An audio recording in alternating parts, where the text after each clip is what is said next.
Radio San Borja presenta La Hora de la Integración con la Escuadra y el Compás. A mis amigos les adeudo la ternura y las palabras de aliento y el abrazo, el compartir con todos ellos la factura que nos presenta la vida paso a paso.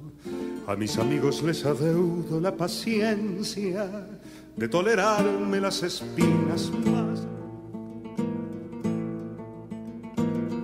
Queridos amigos de Radio San Borja, líder en peruanidad, tengan ustedes muy buenas noches. Como todos los domingos les saluda Rubén Lastarria y esta es la hora de la integración. Estamos con Pepe Ítala, buenas noches. Hola Rubén, ¿cómo están? Ítala, buenas noches. Hoy día tenemos dos grandes invitados, sociólogos, para poder hablar temas de actualidad, principalmente para todos nuestros oyentes. Buenas noches, amigos. Bien, yo creo que este programa, como dice Pepe, está muy interesante. Tenemos a dos hermanos de la logia, José Tagle y Jorge Moreno, con quienes vamos a tocar temas de actualidad. Pepe, ¿tú de dónde eres? Ítala, ¿de dónde eres tú? Yo soy del departamento de Ancash, del hermoso pueblo de Marca. Ah, caramba, Ítala. Yo soy del departamento de Huánuco, de la ciudad de Huánuco. Ah, caramba, yo soy del distrito Llantaytambo, de la provincia de Urubamba, del departamento del Cusco. Yo pensé que me iba a decir, yo soy de Lima. Bueno, y se trata de eso nuestro programa, hablar un poco del tema de la discriminación, y por eso hemos invitado a dos importantes sociólogos y conversar un poco de este tema. Jorge, buenas noches, bienvenidos al programa de La Hora de la Integración. Buenas noches, ¿cómo están? Un placer poder intercambiar algunas ideas sobre el tema de la discriminación, tema candente y bueno, vigente por todo lo que ha acontecido durante la semana. Gracias por la invitación, Rubén, aquí presente para poder conversar de un tema de importancia y sobre todo de un tema de realidad nacional. Yo creo que tendríamos que comenzar por una pregunta muy simple, ¿no? ¿Qué es discriminación? A ver. Discriminación, en el término lato, digamos, en el término es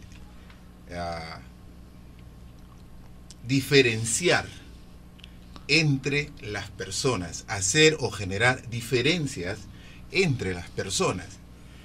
Ese es digamos, un concepto, una definición más o menos. Pero la discriminación es un tema que es difícil de manejar porque la discriminación no solo es un tema de razas, no es un tema de separación de estatus o de niveles sociales, etcétera. La discriminación se genera muchas veces una cultura de la discriminación. Entonces, cuando se genera una cultura de la discriminación, es que genera en una sociedad como la nuestra temas que van a dificultar, digamos, la integración, que es lo que nosotros buscamos desde nuestra logia. Van a dificultar la integración, los temas de identidad también se ponen en cuestión. Ese es el tema de la discriminación cuando se genera como una forma de cultura o cuando algunos sectores sociales se identifican con esas. Jorge, para ti. Es como lo ha señalado, bueno, agregando, es un tema de diferenciación, de separación entre grupos que convergen en un mismo lugar. La discriminación aquí en nuestro país todavía es latente. El Estado, por lo visto, ha empezado una campaña, pero muy débil, que lo podemos ver en algún medio de comunicación. La discriminación siempre la hemos tenido en nuestro país. Lo podemos hablar desde la época de la colonia. Es más, el Inca Garcilaso de la Vega lo escribe, lo relata en sus temas, comentarios reales, hace un tema, la diferenciación del cholo, por ejemplo, una definición del cholo que fue publicado en 1606, en el cual señala de que el negro con la India salen los mulatos y los hijos de estos se denominan cholos, ¿no? Ya hablamos desde esa época.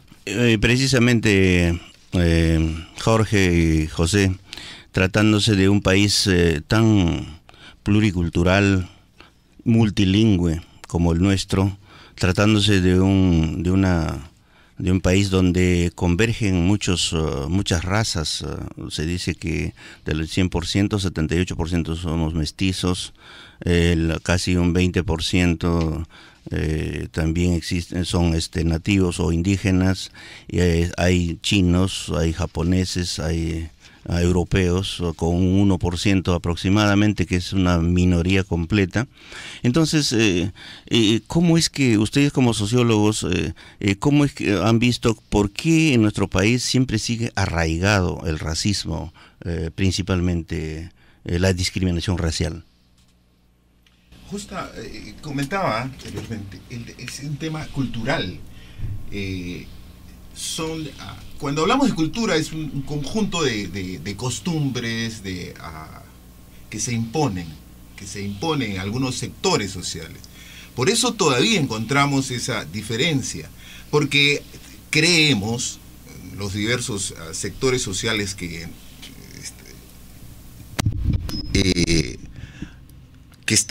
por ejemplo, poblamos Lima, creemos todavía que tenemos diferencias físicas, las diferencias sobre nuestras capacidades, o sea, sobre nuestras capacidades intelectuales, por ejemplo.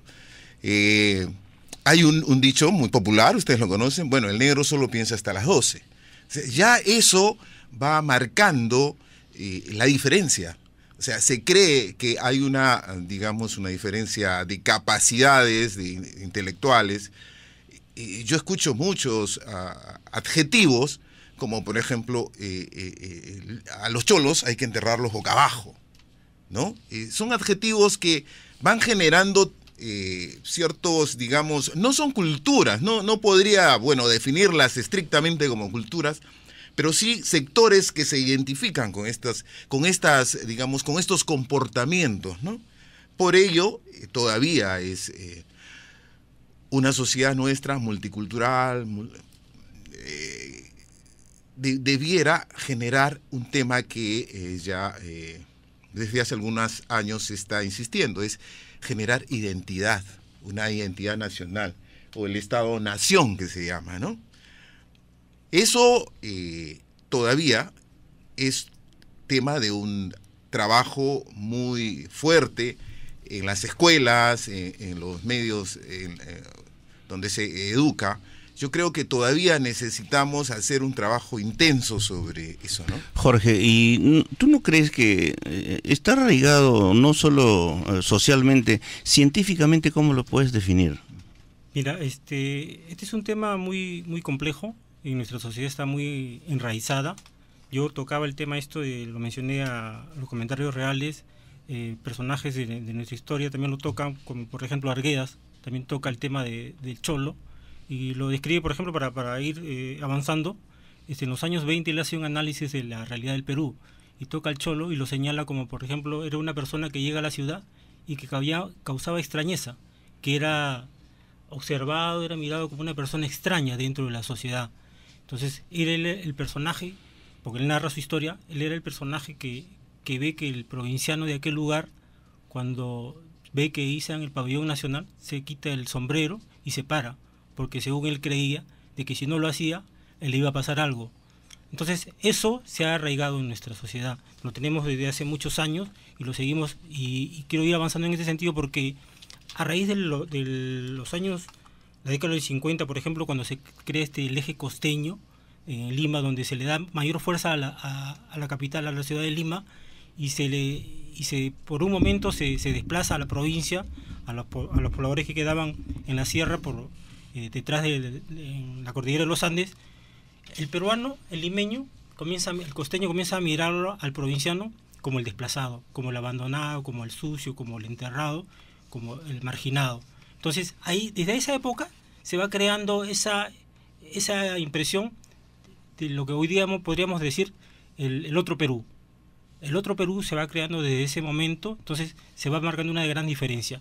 Y esto, paulatinamente, avanzando un poco más en el tiempo, durante los años 60 y 70, cuando empiezan las primeras migraciones en el Perú, empiezan a venir un mayor número de migrantes, de provincianos en nuestro país, pero no lo encuentran nada fácil, porque cuando llegan a la ciudad, cuando llegan a la capital, encuentran pues una gran indiferencia, encuentran un gran desempleo, no encontraron lo que probablemente ellos pensaban encontrar, como era de repente un paraíso o un lugar donde las posibilidades se les iban a abrir.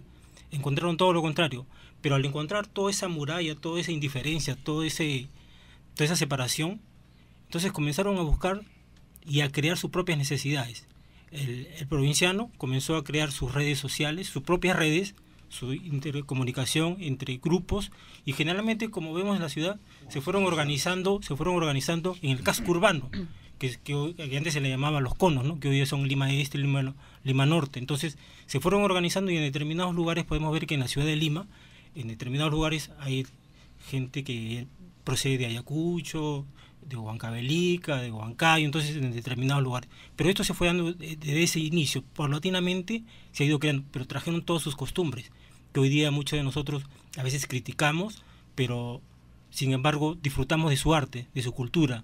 Y hoy día, por ejemplo, estuve en la Plaza de Armas y estaba una pluriculturalidad de personas, incluyendo las personas extranjeras que veían, por ejemplo, estaban viendo el cambio de guardia, y qué hermoso es cuando el Perú, cuando los ciudadanos de diferentes culturas, pues yo les digo culturas, no les digo raza, de diferentes culturas interactúan, intercambian. El viernes ganó Perú y todos nos abrazamos, nadie se hizo ninguna diferencia, todos somos peruanos, como lo mencionaba hace un momento, somos más peruanos que el pisco, ¿no?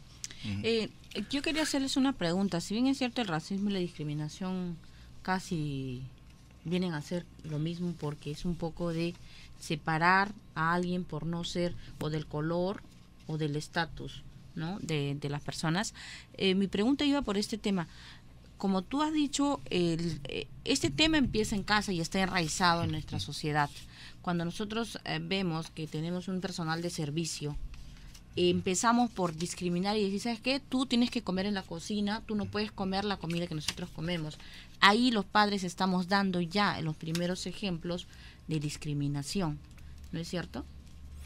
Mira, este es un tema muy importante, y lo primero que se tendría que hacer es pensar o empezar desde las fuentes socializadoras. Y las fuentes socializadoras tendríamos que hablar, ¿quién es primero? La familia, el colegio, los pares, ¿no? Y los medios de comunicación, que juegan un rol muy importante. Entonces, si empezamos por ahí, la cosa va a ir bien. Pero tenemos que aceptar, las personas adultas, que hoy día somos adultos, tenemos que aceptar cuál es nuestra realidad, de dónde somos, de dónde venimos, y cómo hemos llegado acá. Mientras no reconozcamos quiénes somos y de dónde hemos venido, vamos a seguir teniendo este problema. Y no vamos a encontrar lo que muchas veces nosotros académicamente o no en las academias hemos hablado de una identidad nacional, como bien lo tocó José. O sea, no lo podemos lograr mientras no nos aceptemos quiénes somos.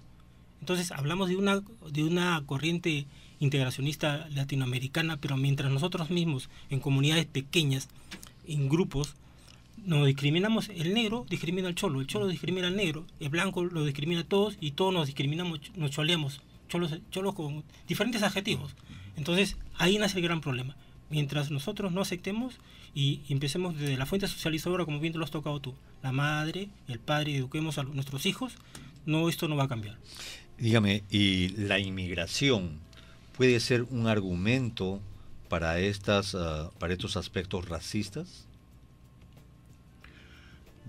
A ver, no, yo no creo que la inmigración sea un argumento para una actitud racista.